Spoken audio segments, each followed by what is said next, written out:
창세기에 나오는 두 가지 나무, 이 생명나무와 선악나무에 대한 말씀을 한번 같이 나눠보고자 합니다.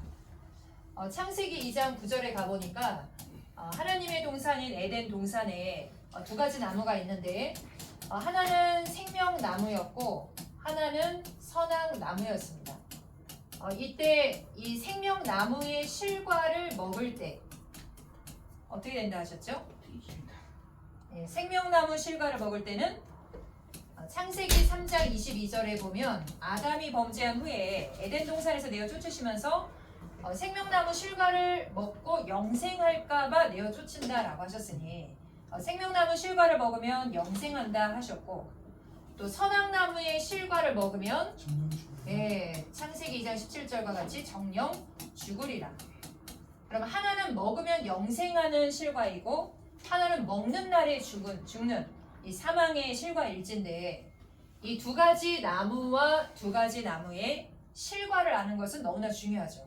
왜냐하면은 하나님께서 우리에게 이 성경을 기록해 주신 목적과 뜻이 무엇이냐, 요한복음 6장 40절에 아들을 보고 믿는 자에게 영생을 주시고자 하는 것이 하나님의 뜻이라고 했고, 또 요한일서 5장 13절에 보면은 아들의 이름을 믿는 자에게 영생이 있음을 알게 하시려고 성경을 기록했다라고 하셨기 때문에 우리가 성경을 상고하고 또 우리가 신앙을 하는 목적은 천국과 영생입니다.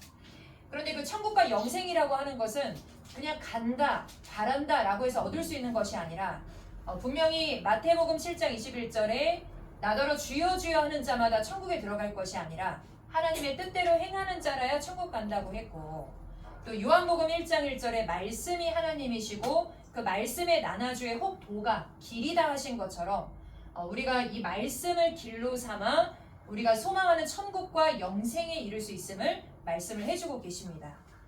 우리가 호남선을 타고 부산 갈 줄 믿습니다 한다고 부산에 가는 것이 아니라 제대로 타고 제대로 목적지를 찾아가야 갈 수 있듯이 성경을 통해 본 바 하나님의 뜻과 우리의 목적인 영생에 이르기 위해서는 생명나무의 실과를 먹어야 된다라고 말씀을 하고 있습니다.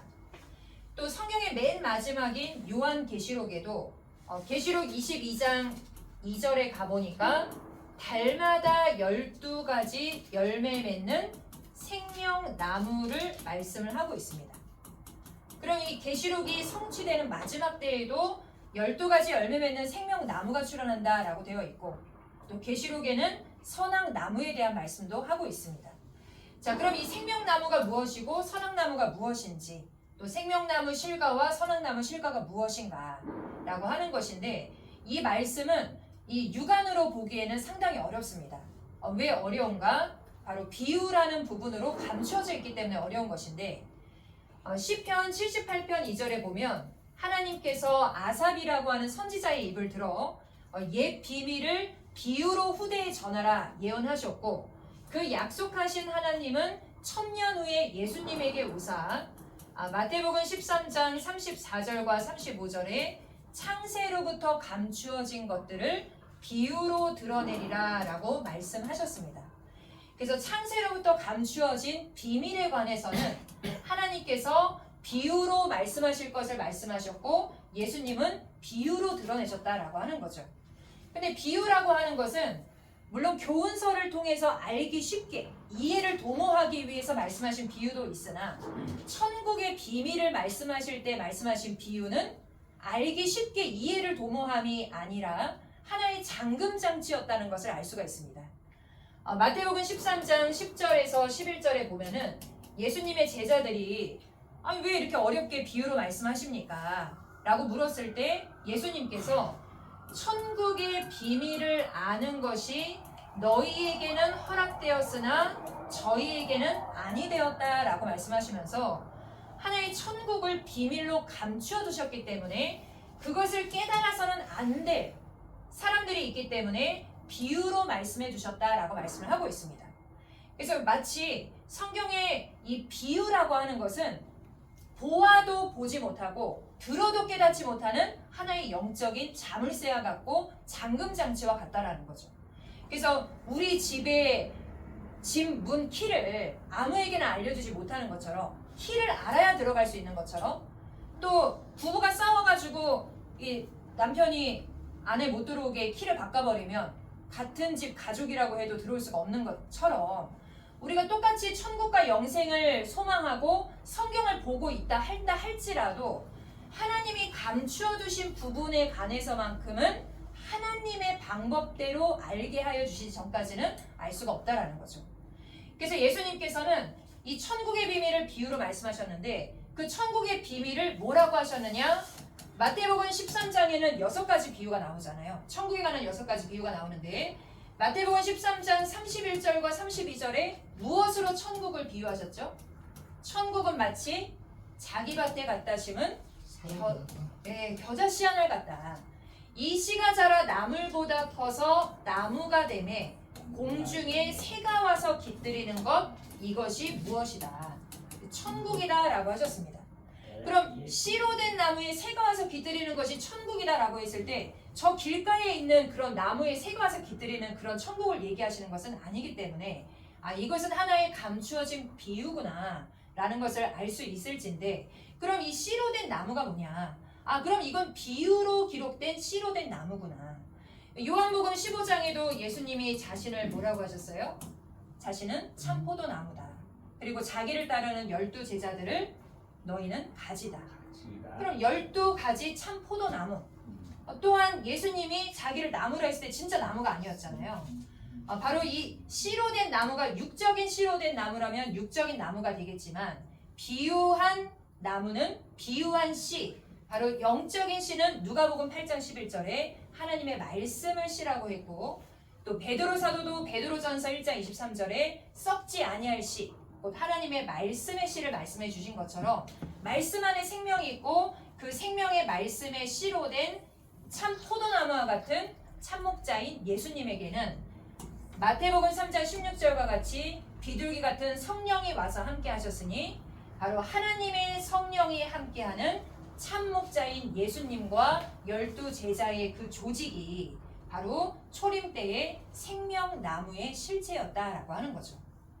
그래서 이 씨로 된 나무에 새가 와서 깃들여진 이것이 천국이다라고 했을 때 초림 때 천국의 실체는 누구였느냐? 바로 생명의 말씀에 씨로 된 참 포도나무이자 내가 곧 길이요 진리요 생명이라 말씀하신 생명나무의 실체가 되시는 예수님이 바로 천국이셨고 따라서 마태복음 13장 24절에도 천국은 좋은 씨를 제 밭에 뿌린 사람과 같다. 바로 그 사람은 인자 예수님이셨고 바로 예수님이 천국이 되시는 이유는 하나님이 예수님에게 오셔서 함께 하셨기 때문에 그럼 그러한 예수님을 통해 나오는 실과는 바로 무엇이 되겠습니까? 하나님이 함께하는 예수님을 통해 주시는 그 생명의 말씀이 영을 살리는 영생의 과실이었다라고 하는 거죠. 자, 그럼 선악나무는 무엇이냐?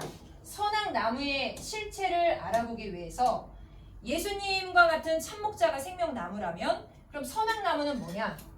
이사야 5장에 보면은 극상품 포도나무를 심었는데 들포도나무의 접붙임이 되어 들포도를 맺혔다라고 되어 있습니다. 그럼 예수님과 같은 참포도나무, 생명나무, 하나님이 함께하는 참목자가 생명나무다라고 한다면은 이방의 사람들이 들포도나무이고 이사야 5장 7절에서는 유다 사람을 나무다. 나무는 유다 사람이다. 라고 말씀을 하고 있습니다. 그래서 다니엘 4장에 보면은 누구를 고가 높은 나무라 그래요. 이 바벨론 왕 느부갓네살 왕을 고가 높은 나무라 하는데 땅끝에서도 보이겠고 그 고가 하늘에 닿았고 많은 들짐승들이 그 나무 아래 거하고 그 잎사귀는 아름답고 그 가지에 새가 와서 깃들인다라고 하였으니 이 바벨론은 예루살렘 서민 예루살렘을 멸망시켰던 멸망의 나라의 왕이 될진데 그 나라의 왕을 나무라고 한다면 이 나무는 선악나무요 그 나무에 깃들이는 새는 성령의 새가 아닌 악령의 새가 되는 거죠. 악령의 새. 그럼 이 바벨론 왕과 같은 악령이 들어서는 선악나무의 그 조직체가 누구였느냐? 바로 초림 때를 놓고 살펴본다면 사단이 들었었던 누구였습니까? 요한복음 8장 44절에 예수님께서 서기관과 바리새인들을 보고 너희 아비는 마귀다. 너희 속에 진리가 없으므로 거짓을 말할 때마다 제 것으로 말한다라고 하였으니 결국 진리, 하나님 말씀이 없으므로 제 것으로 자의적인 해석으로 그런 자의적인 해석들로 이 진리가 아닌 거짓말을 뱉어내는 그런 서기관과 바리새인들이 초림 때의 선악나무였고 그들의 입에서 나오는 그런 자의적인 해석들이 영을 먹는 날에 죽으리라 말씀하신 영을 죽이는 선악과였다라고 하는 거죠. 그럼 결국에는 예수님과 같은 참포도나무에 그 예수님의 진리의 말씀이 나오는 그곳이 천국이었다면 이 악령이 들어쓰는 서기관과 바리새인들의 그 조직체가 바로 누가 되겠습니까? 사단이 함께하는 이 지옥의 실체였다. 그래서 이 성경이라고 하는 것은 무엇을 알려주고 계시느냐? 두 가지 신, 창조주 하나님과 피조물인 마귀의 신, 그리고 하나님과 마귀가 들어쓰는 두 가지 목자와 두 가지 목자를 통한 두 가지 조직을 각각 천국과 지옥으로 말씀해주고 계시는 것이 바로 초림 때를 통해 살펴본 생명나무와 선악나무의 실체였다라고 하는 거죠. 그런데 오히려 그 시대에 이 서기관과 바리새인들의 조직체가 예수님과 예수님의 제자들을 또 이단이라 핍박하는 그러한 역사가 있었지만은 예수님은 요한복음 15장에 내가 참 포도나무여 너희가 가지다 말씀하시면서 무엇을 새 계명으로 주셨어요? 예수님이 주신 새 계명은 서로 사랑해라. 서로 사랑해라. 이 사랑이 새 계명이다. 라고 말씀을 해주시면서 이 하나님의 소속이 또 핍박을 받을 것에 대한 말씀을 또 해주고 계셨습니다. 그래서 시대마다 핍박을 하는 자와 핍박을 받는 자가 있어서 이 사단이 들어쓰는 자들에 의해 하나님이 함께 하시는 사람들이 핍박을 받는 역사가 있었기 때문에 마태복음 5장 10절에서 12절에서는 핍박을 받는 자가 복이 있나니 천국이 너희 것이다. 그래서 우리는 정말 이 성경을 통해서 이 천국과 지옥의 실체를 깨닫고 생명나무의 생명의 말씀에 씨로된 생명나무의 실체로서 많은 사람들에게 이 진리의 말씀을 전달할 수 있는 생명나무에 속한 우리 모두가 되어야 될 줄로 믿습니다.